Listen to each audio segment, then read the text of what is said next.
Hi guys, welcome back to my channel. In today's video, I'm going to be updating you on Olive's 2-year update. How cool, she's finally made it to 2 years. So cool. So if you guys are new to my channel, welcome to my channel. Please don't forget to like this video and subscribe and hit that bell notification button so you guys get updates on when I post my new videos. But so Olive turned 2 at the end of April, and I know I'm just updating you guys now. It's just we got a little sick, I got a little sick, and I didn't want to like go all weird on camera. So I'm good enough, I'm well enough now to film, and let's get this update. All right, so I have Olive's paper here from her doctor's visit. Like I said, she had her doctor's visit April 29th, the day after her birthday, and for her 2-year well baby checkup, she did not need shots. And a pediatrician says 2 years you don't usually get shots. You only get shots if the child isn't up to date with their vaccines. And yes, I vaccinate my child.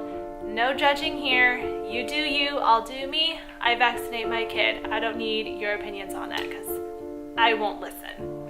All right, so moving on. Olive is 27 pounds, 15 ounces, which means she's in the 68th percentile.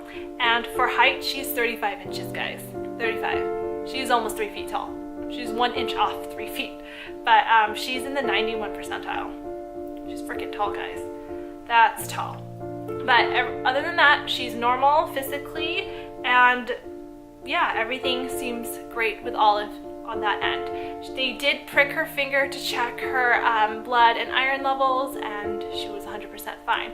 But I have notes here on my phone with Olive's update, so that's why I'll be looking down. But Olive has switched from whole milk to 2% milk. She does not need that extra fat or calories anymore. We're good with 2%. That's what I drink. She's good with it. The transition was not hard at all. She's been very good when we do transitions like this, so yay. And she does not like juice. I don't know why she doesn't like juice. She does not like juice at all. But when we went, 20 months. I did go to the pediatrician at 20 months because Olive got sick, and she recommended that Olive go on a vitamin, a multivitamin, and a probiotic because she is refusing to eat vegetables and she's not getting the proper nutrients. That's why she's on a multivitamin. So the multivitamin Olive is on is this one right here. It's the Ollie brand, and this one is a kid's multivitamin with a probiotic, so I don't have to give 2 different things at 2 different times. I could just give this one and we're all good. And Olive, it did take Olive a while to like these gummies because she doesn't, like I said, she doesn't like desserts. She doesn't like cake, cookies, and all that. So when I tried giving her this gummy, it was really, really difficult. But finally, she's now taking it and she's now eating gummies. The only gummies she's eating is this vitamin and the Annie's brand gummies. So that's the only dessert she'll really, really enjoy.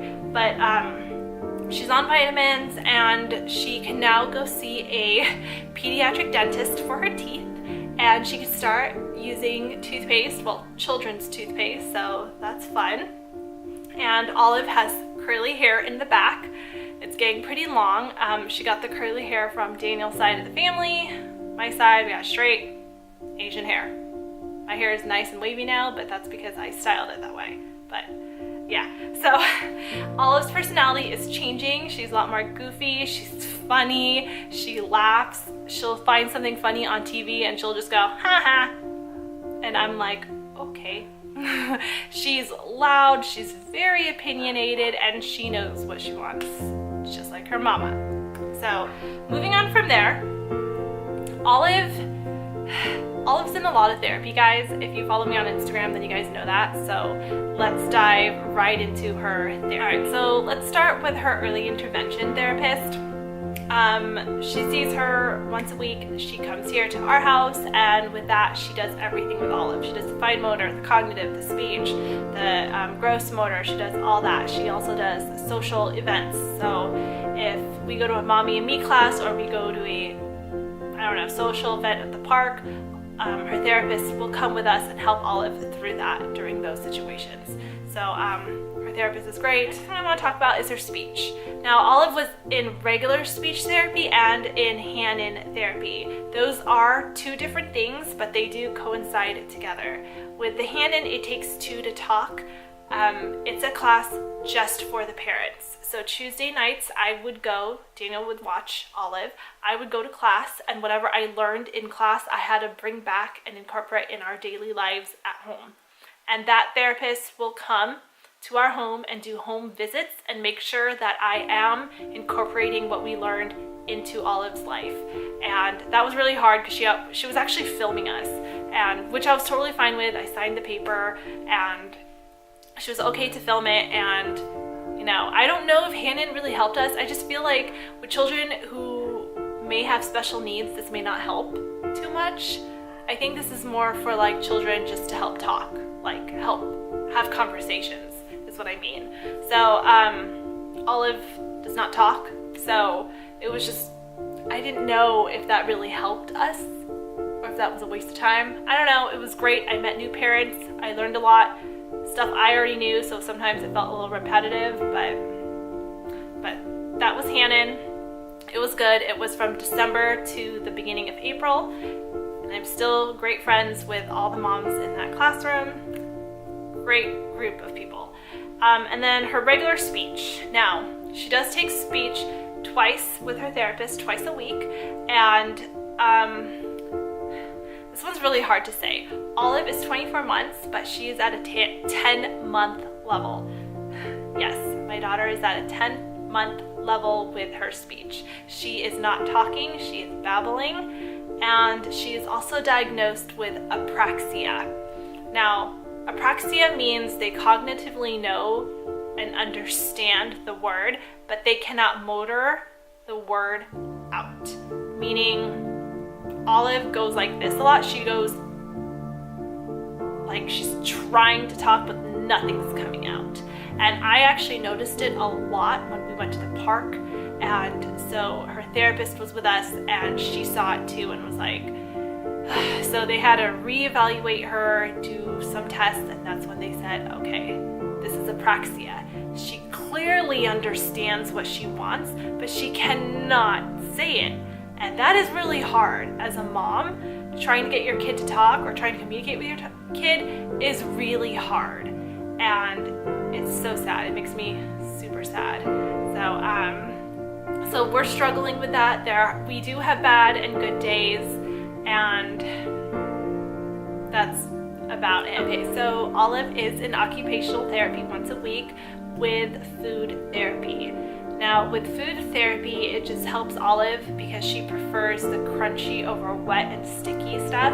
So that's why it took her so long to get into gummies, because she can't stand that chewiness and that kind of texture. She has like a texture preference, and it's usually hard. And with that, we found out that Olive is a proprioceptive seeker, and I know that's a big word.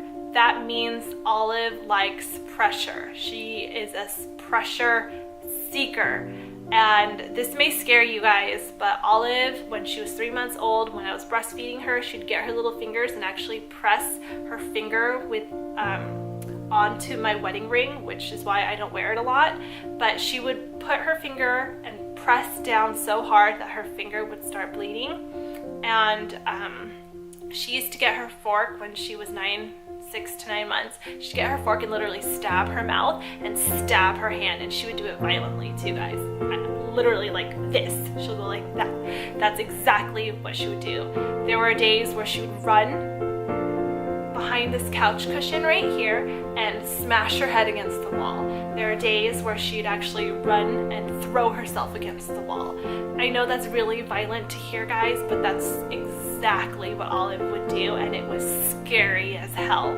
And it took me a while, but I took her to the pediatrician. We found out she's a pressure seeker, and now I know what to do when she needs those moments. She obviously needs pressure on her body, so our therapist has taught me what to do during those situations, and it's been very, very helpful. And she's doing so good. She's doing so well. We've come so far. She's fine eating oatmeal, applesauce, and noodles. That's a big deal. I mean, that may not be a big deal for you guys, but it is a huge deal because she did not want any of those food. So now her food therapy has helped Olive, you know, try and explore new foods, which is great. And moving on to that, we're going to talk about Olive's seizures. Olive went to Children's Hospital to get tested for seizures. And the reason she had to get tested for seizures is because Olive would have these seizure moments where she'll actually stiff up. She'd have her arms out pretty stiff, her legs out, feet pointed out, and it looked like she was having a seizure. And I filmed it all different situations, different days, different times during the day. I took it back to her therapist and all three of her therapists, and they said, that doesn't look like one, that looks like one. That doesn't look like a seizure, that looks like a seizure. So I took it to her pediatrician. Her pediatrician said the exact same thing. Oh, that looks like a seizure. Oh, that doesn't look like a seizure. Oh wait, that looks like one. That probably is one. Well, what is it? So we went to neurology. Children's Hospital was amazing, by the way, but I will stick a picture somewhere on the screen so you guys could see Olive during the testing. It was so sad, my poor little heart, but Olive fell asleep. She did so good during the testing, and this is the technician's words. He did tell us her seizures are deemed safe. She could go home and you could wait for the results. That's exactly what he said. So Daniel, Olive, and I went home and we took that as Olive's getting seizures. If they're deemed safe, she can go home. She's obviously having seizures, right? No. We went back to the results. The neurologist, both two doctors said, no, she's not having seizures. I'm like, then what the hell is that? What am I seeing? She's still doing it. And the stiffness is pressure seeking. The proprioceptive, again, guys, she is seeking pressure in those joints, her joints right here, her elbows, her knees, her legs, her ankles, all the joints in her body. She's looking for that pressure. So that's why she's super stiff right here. So when she does that, that's when I actually go in and I dive in and I start massaging her body, but I do it kind of violently. I'm trying to put pressure on those joints for her. And her therapist has helped a lot and taught me certain ways to help her with her pressure seeking. So that's been great. Okay, so let's talk autism. Now, this is a very touchy subject. I get that. I'm not trying to disrespect any parent or any child out there going through this. I'm just giving you my opinion and what I was told. I could be being misled by doctors and therapists, but I don't know. This is just what I'm going through. But when we saw Olive's pediatrician at her 2-year update, she recommended that I come back when Olive is 27 months and get evaluated for autism. And I was like, oh, okay. And I'm like, why can't I get her tested now? And she told me she wants to see if her language blossoms more in between there. So I'm like, so in the next 3 months, do you think my daughter's language is gonna blossom? And if it doesn't blossom, she's autistic. Awesome. And I was like, well, that sucks because Olive does not talk. She just learned to eat. And that's now. So what's gonna happen in July when she gets tested? I don't know when she's gonna know. So it's just really frustrating. I look at these tests that they do for children. Is it really accurate? I saw Olive's evaluation at her 2-year update and they gave her a 0 because she doesn't know how to dress herself. That's ridiculous. What toddler knows how to dress themselves without help? My kid understands a jacket and zipper goes up and down, but she needs help connecting the ends for the zipper to go up. She needs help. She needs help putting her shoes on. She needs help putting her socks on. I mean, what toddler knows how to put their clothes on without help? Please let me know. If your kid knows how to do that as a 2-year-old, oh my God, kudos to you. But I've worked with children for over 10 years and I have never met a child that knows how to dress themselves. I know a bunch of 4-year-olds that don't know how to dress themselves. Like, that's crazy. So because she doesn't know how to dress herself, she got a 0 on that part of the test. They say that is a red flag. That is a red flag for autism. And I'm like, okay. I knew her speech delay is a red flag. I knew her sensory processing disorder is a red flag, but I didn't know not knowing how to dress yourself was a red flag. That's crazy. That's super crazy, right? But I don't know. I'm just a parent. What do I know, right? So, like I said, I just don't know if these tests are even accurate, but we have to go through it. Olive has to get tested. We have to see a psychologist, and we're just waiting till July and see if she blossoms into learning new words. But whatever, I don't know, but I thought about it. I don't know if my child's autistic. I mean, from what her speech therapist said and her occupational therapist said, she may be, to me, high-functioning autism, but I don't know. I met parents where they had to undiagnose their kid because they were just delayed. They weren't autistic, they were just delayed, and they were able to catch up. And there are multiple parents out there whose kids were misdiagnosed, and I actually know some of them who were misdiagnosed through Olive's therapy and stuff. I met all these parents. So it's really interesting. I don't know what's gonna happen. I don't know if my kid's autistic, and we're just gonna wait. So yeah, that's where we're at. So we're waiting to get tested for autism. We're gonna continue with speech, EI, and occupational therapy, and I'm just gonna keep doing what I'm doing with Olive to help her flourish and to succeed in life. So that's pretty much it. And if you are going through this, you don't know if your kid's autistic or is on the spectrum, please let me know in the comments below. I love talking to parents. I want to know, and I always like meeting parents and knowing what they're going through. So please let me know if your kid's going through therapy. Let me know in the comments below. I will try to connect with you guys. I just love talking to you guys. But that's pretty much it. I know this video is probably super long. I apologize about that, but that is Olive. She is good, she's healthy, we're happy, and yeah, give this video a thumbs up. Don't forget to subscribe, and I will see you guys in my next one. Bye.